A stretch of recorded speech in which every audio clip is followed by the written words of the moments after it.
Back and happy new year again. Obviously, we all of us are afraid about third wave of COVID, but be positive always. All will be bright because this is the new year.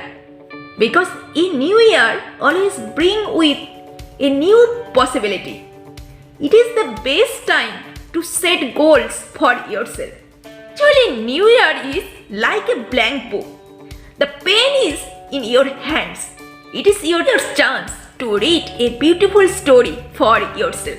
So, don't be afraid about COVID. All will be positive and stay safe always. Use every time in positive way.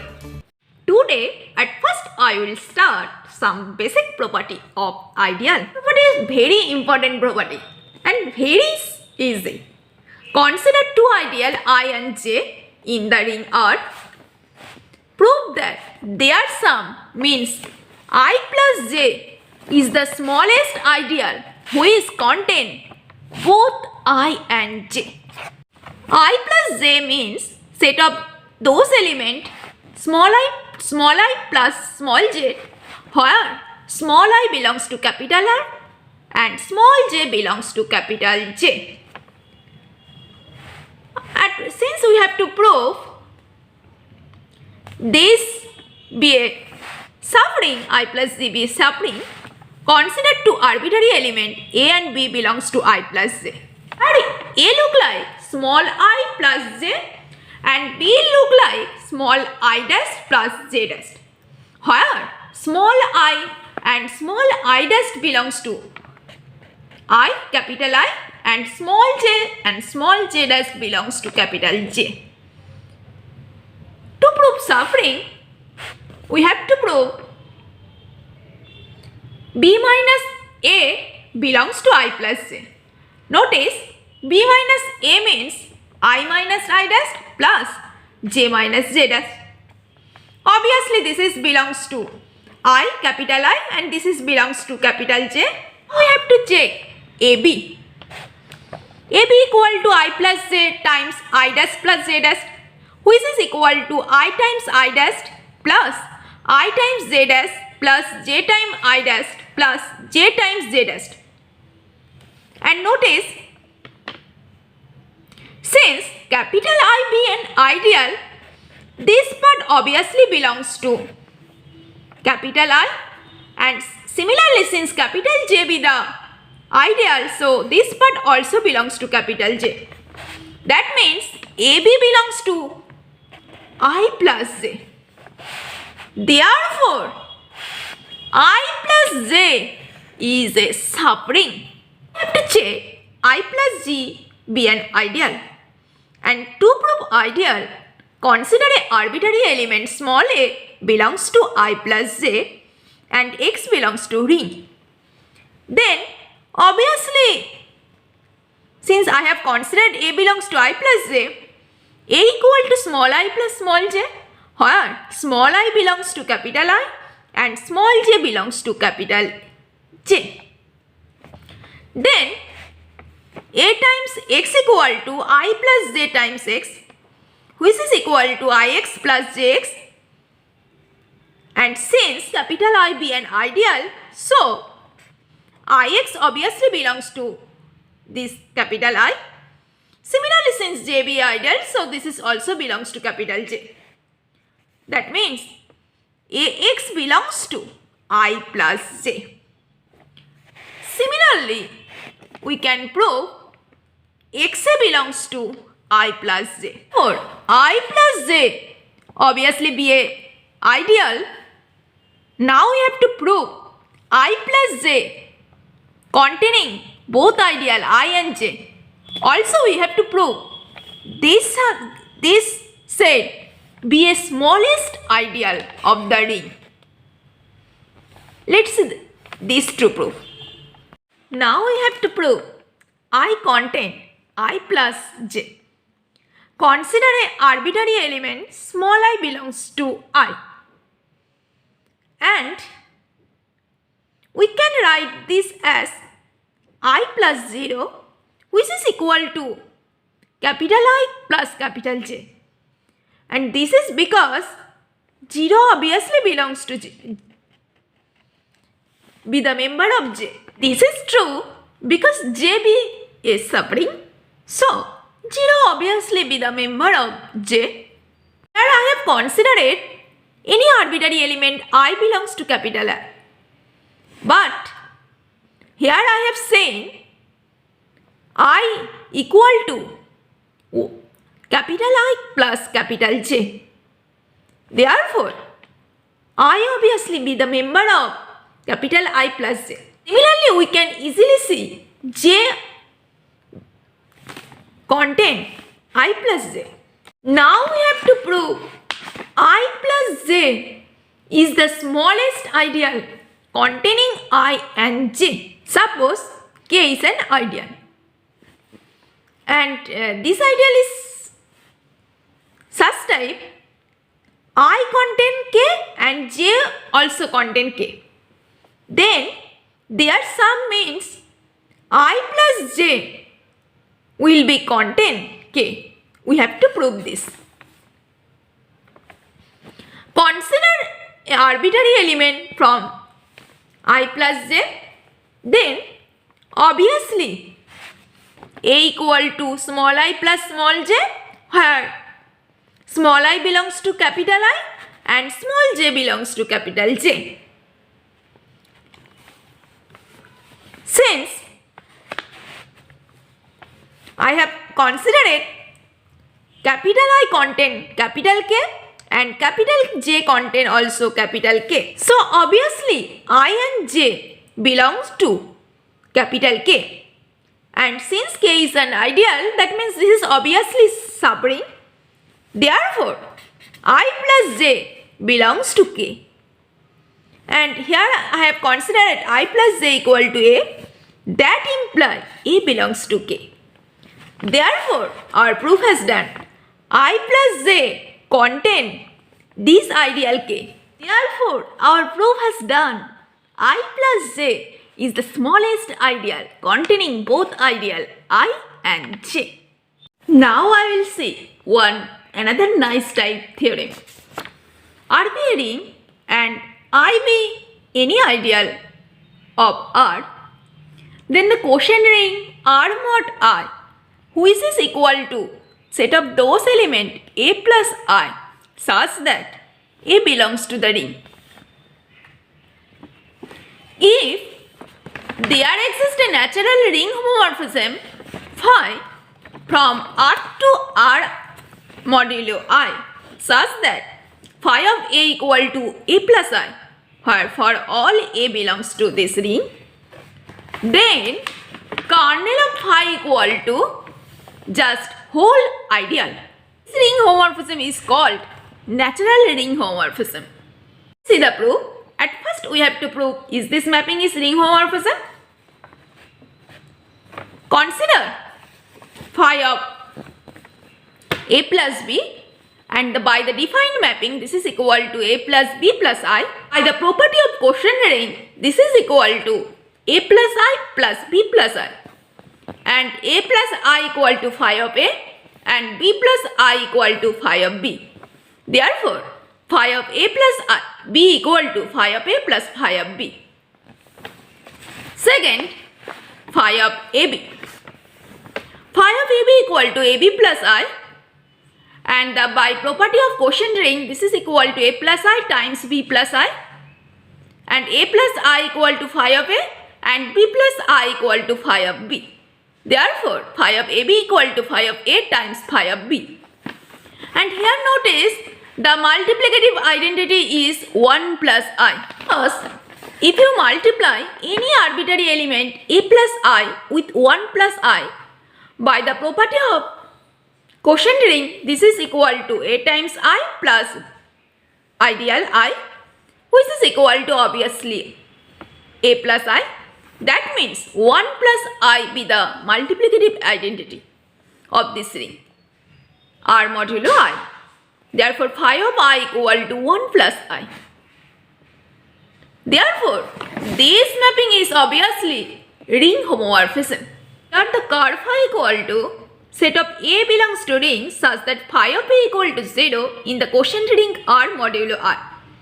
And this is actually equal to 0 plus I. And phi of A means, just put the value A plus I. That means A plus I equal to 0 plus I. We all of us know if two quotient are equal, then their difference obviously belongs to this ideal. Here notice A minus 0 equal to A. Therefore, this is equal to set of those element A in R such that A belongs to I, which is equal to actually the ideal I. Okay?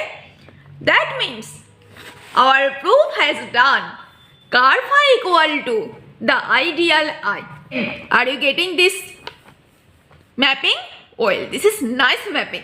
Now I will see one example, and this example is very important for any competitive exam, NET, GATE, TFR, for everything.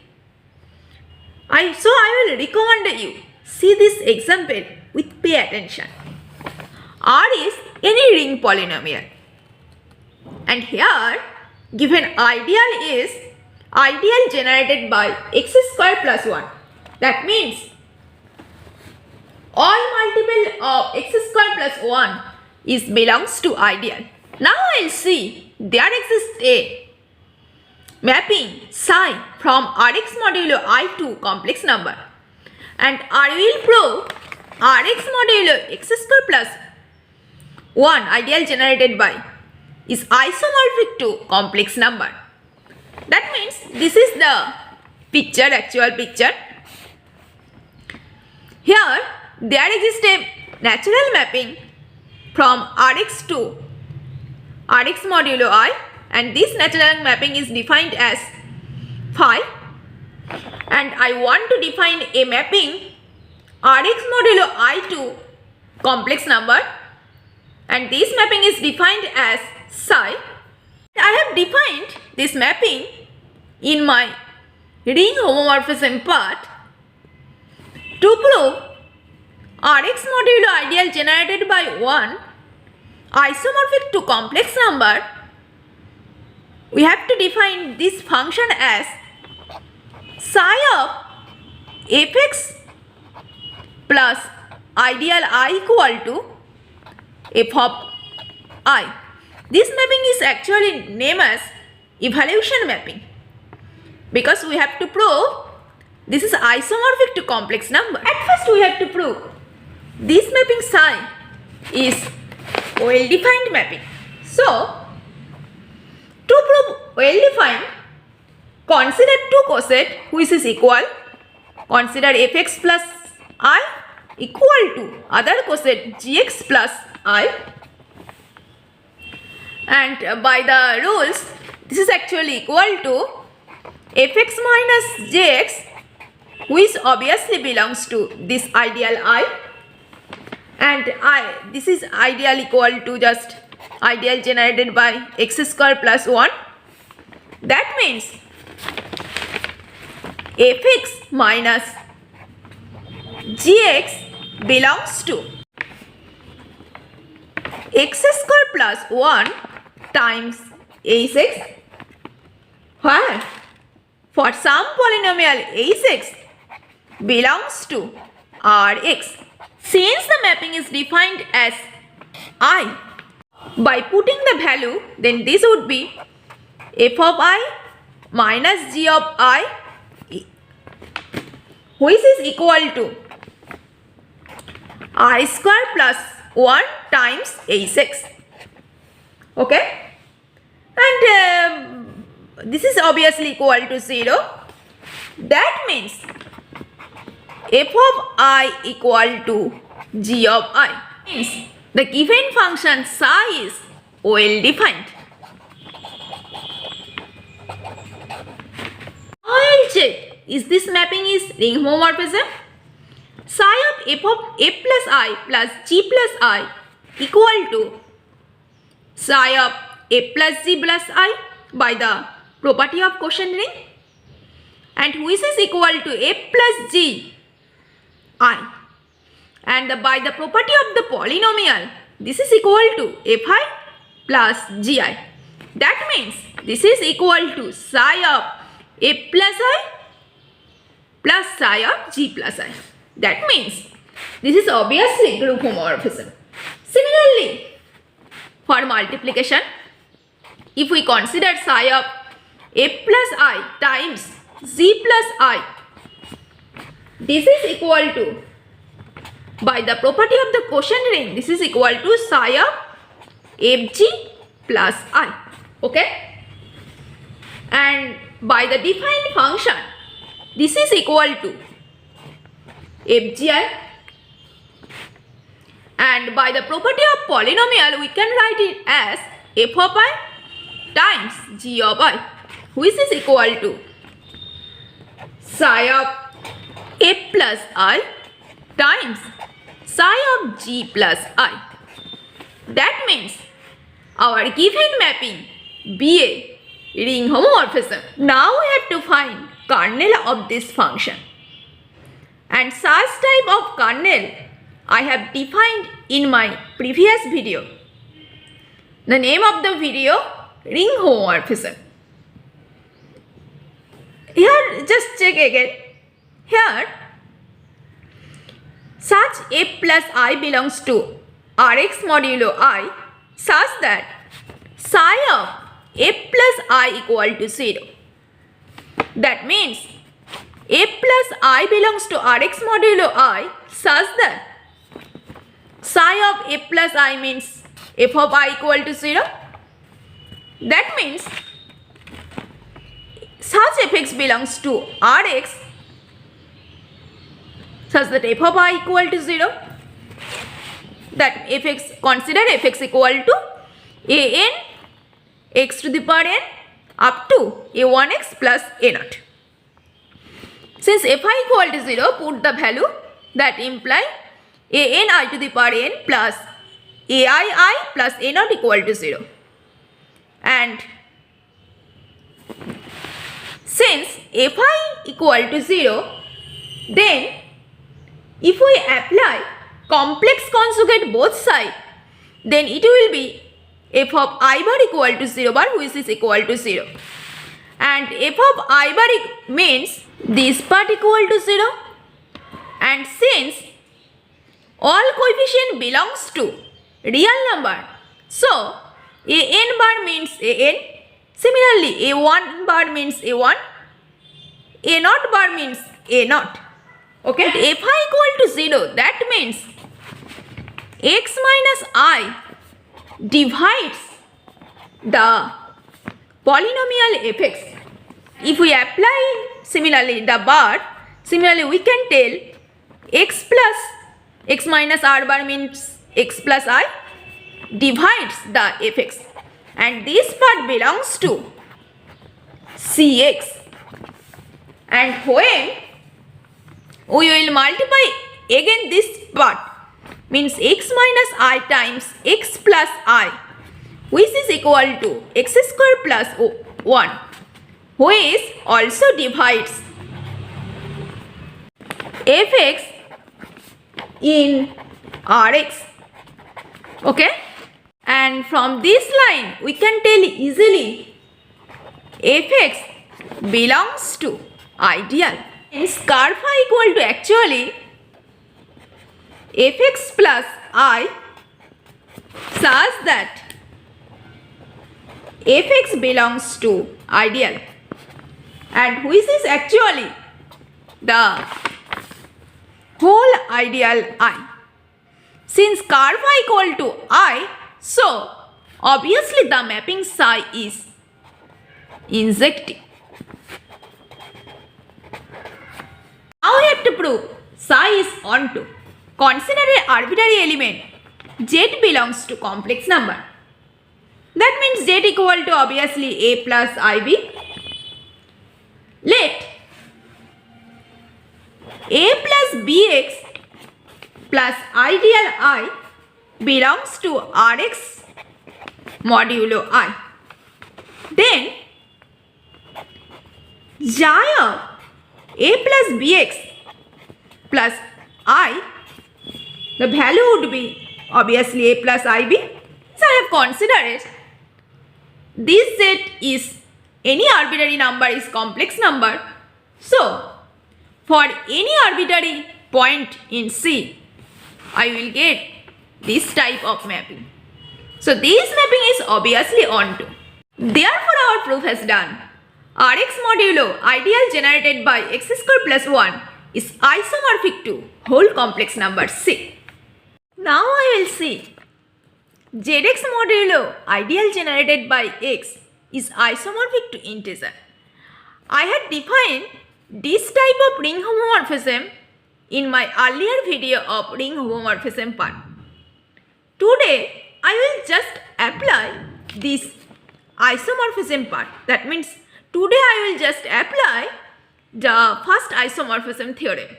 For this, consider a mapping phi from Zx to Z, and we all of us know to prove this we have to define the mapping as phi of px equal to p0.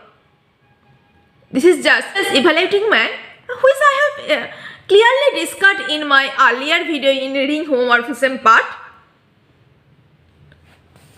And obviously this mapping is well defined mapping, because if I consider two polynomial be equal, consider px equal to qx, obviously at the point 0, p0 equal to q0. That implies phi px equal to phi qx. That means this mapping is obviously well defined mapping. Of course, know this mapping is ring homomorphism, which I had discussed in my ring homomorphism video. And this mapping is onto because if we consider an arbitrary alpha in Z, then there exists x plus alpha in Zx such that phi of x plus alpha equal to alpha. Since the function is onto, therefore by first isomorphism theorem, we can tell Zx modulo car phi is isomorphic to integer. And notice here the car phi equal to such polynomial in Zx such that phi px equal to 0. And phi px means p0 equal to 0, and this implies x divides px, which is actually the ideal generated by x. That means car phi equal to such polynomial which is generated by x. That means our proof has done. Zx modulo the polynomial which is generated by x is isomorphic to integer, and this part is very important for any competitive exam.